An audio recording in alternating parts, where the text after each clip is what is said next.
केवळ डाग नाही त्यांना लावता आला, त्यांच्याकडे आरोप करायला काही नाही म्हणून हे खोटे आरोप करतात.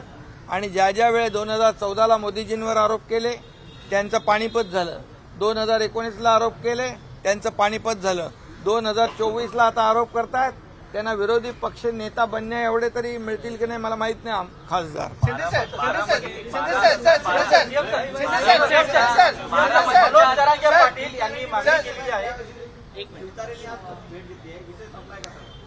शिवतारे मला भेटले, मी त्यांना सांगितलं आपली राज्यात महायुती आहे, युती धर्म पाळणं हे आपलं शिवसेनेचं कर्तव्य आहे असं मी त्यांना सांगितलेलं आहे. आणि त्याप्रमाणे ते गेलेत. त्यांची आता तब्येत ठीक नाही, त्याचं ट्रीटमेंट सुरू आहे. आणि मला वाटतं महायुतीमध्ये आमचे सर्व कार्यकर्ते शिवसेना पूर्णपणे जिथं ज्याचा कॅन्डिडेट असेल त्याला पूर्ण ताकदीने मदत करून निवडून आणणार.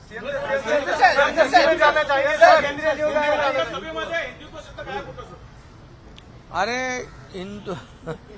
हिंदू द्वेषते सगळे होते ना तिकडे, सगळे हिंदुत्वाचा द्वेष करणारे सगळे होते, तर हिंदू तो शब्द कसा येणार? फक्त मी हिंदू आहे तेही बोलले नाहीत काल. गर्व से कहो हम हिंदूचं गेलं, परंतु हिंदू शब्द बोलायला देखील काल हिंमत झाली नाही. त्यामुळे हिंदुत्ववादी पक्ष म्हणण्याचा नैतिक अधिकार त्यांना राहिलेला नाही. राहुल गांधी ने कल जो बोला था कि राहुल गांधी ने बोला था कि हिंदुओं को लेकर शक्ति, उसको लेकर बाद उनके नेता मल्लिकार्जुन खड़गे ने डैमेज कंट्रोल करने की भी कोशिश की. तो क्या राहुल गांधी तैयारी करके नहीं कोई आते हैं या जानबूझ के विवादित वाला बयान देते हैं? क्या लगता है सर उसको? जो हाउस से गई वो बुन से नहीं आती है. उन्होंने बोल दिया, उनका आपको पता है कि भाषण, उनका अभ्यास, वो क्या हमेशा विदेश में ज्यादा रहते हैं ना, इसलिए यहाँ का जो उनको स्टडी होना चाहिए, कौन से मुद्दे पर अपने विचार रखनी चाहिए, उसमें थोड़ी गफलत हो सकती है. और लेकिन उन्होंने जो कहा है कितना भी डैमेज कंट्रोल करे नहीं हो सकता है. उन्होंने तमाम आदि शक्ति, स्त्री शक्ति, नारी शक्ति, हमारे देव देवताओं का अपमान किया है और ये अपमान का बदला हमारे देश की जनता जरूर लेगी. जागा वाटप कधी होणार आहे, जागा वाटप नेमकं कधी होणार आहे आणि कभी किधर बिगुल बंद हो गया हो.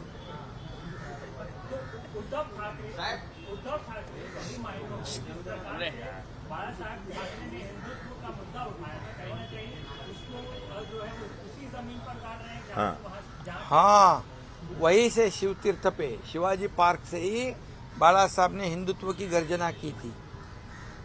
और शिवाजी पार्क पर अभी सभा लेने का नैतिक अधिकार उनको नहीं है, क्योंकि बाला साहब के विचार उन्होंने गाड़ दिए. बाला साहब के विचार को उन्होंने सत्ता और लालच में छोड़ दिए.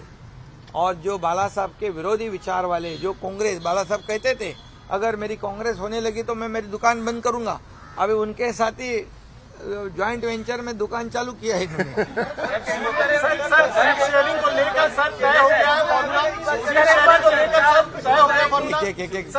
सीट शेयरिंग को लेकर फॉर्मूला क्या तय हो गया? क्या दिल्ली जाने वाले हैं फाइनल डिसीजन लेने के लिए? क्या रूपरेखा है सर? काही टेन्शन घेऊ नका. जागा वाटप समन्वयाने आणि सन्मानजनक होईल.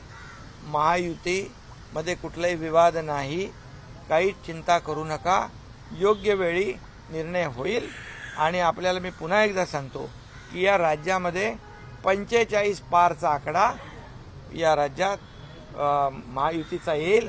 आणि मोदी साहेबांचे हात मजबूत होतील. आपको बताता हूँ, हिंदी में बताता हूँ, ये सीट शेयरिंग की बात की लेकर कोई चिंता नहीं है. सम्मानजनक निर्णय होगा, समन्वय से निर्णय होगा. और मैं दावे के साथ कहता हूं कि ऐसे माहौल में जब विपक्ष तो पूरा सो गया है, विपक्ष तो पूरा कॉन्फिडेंस लूज किया है उन्होंने, उनके उसमें तालमेल नहीं है. आपण म्हणतो ना कोणाचाच पायपूस कोणामध्ये नाही, तालमेल नहीं है. वो एक दूसरे के ऊपर क्या बोलते हैं उसको, विश्वास नहीं है. एक दूसरे के ऊपर संदेह है उनके दिल में, ये क्या करेगा वो क्या करेगा। ऐसे परिस्थिति में जो 1.5-2 साल में हमने जो काम किया है, इस राज्य में का विकास किया है और केंद्र में मोदी जी ने 10 साल में काम किया है, उसका पूरा जो आज इस चुनाव में नतीजा आपको दिखेगा। और 45 से ज्यादा सीटें महाराष्ट्र से आएगी और मोदी जी ने कहा है कि अब की बार 400 पार निश्चित रूप से आंकड़ा होगा। आपली पहिली यादी कधी जाहीर होणार साहेब?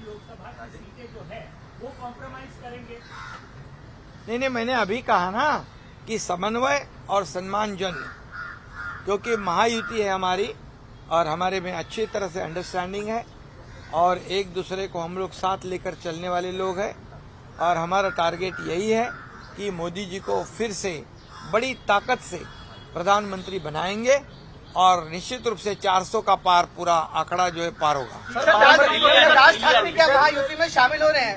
एमएनएस की मीटिंग हो रही है लगातार, क्या राज ठाकरे एमएनएस महायुति में शामिल हो रही है? एनडीए में राज ठाकरे जी अभी हमारे एक विचारधारा वाले हैं, एक ही विचार के लोग हैं हम लोग सभी लोग, और इसलिए निश्चित रूप से योग्य निर्णय होगा।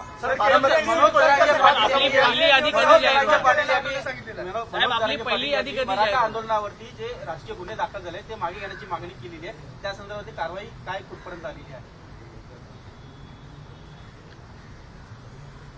मी याच्यावर परवाच्या दिवशी पण बोललो की आपण त्यांच्या मागणीप्रमाणे जस्टिस शिंदे कमिटी आपण गठीत केली, ते काम सुरू आहे। मराठा आरक्षण 10% आपण देण्याचा निर्णय घेतला होता जाहीरपणे आणि तो विशेष अधिवेशन घेऊन आपण 10% आरक्षण दिलं। ते आरक्षणाचा लाभ मराठा समाजातल्या तरुणांनी जास्तीत जास्त घेतला पाहिजे। आता पोलिसांची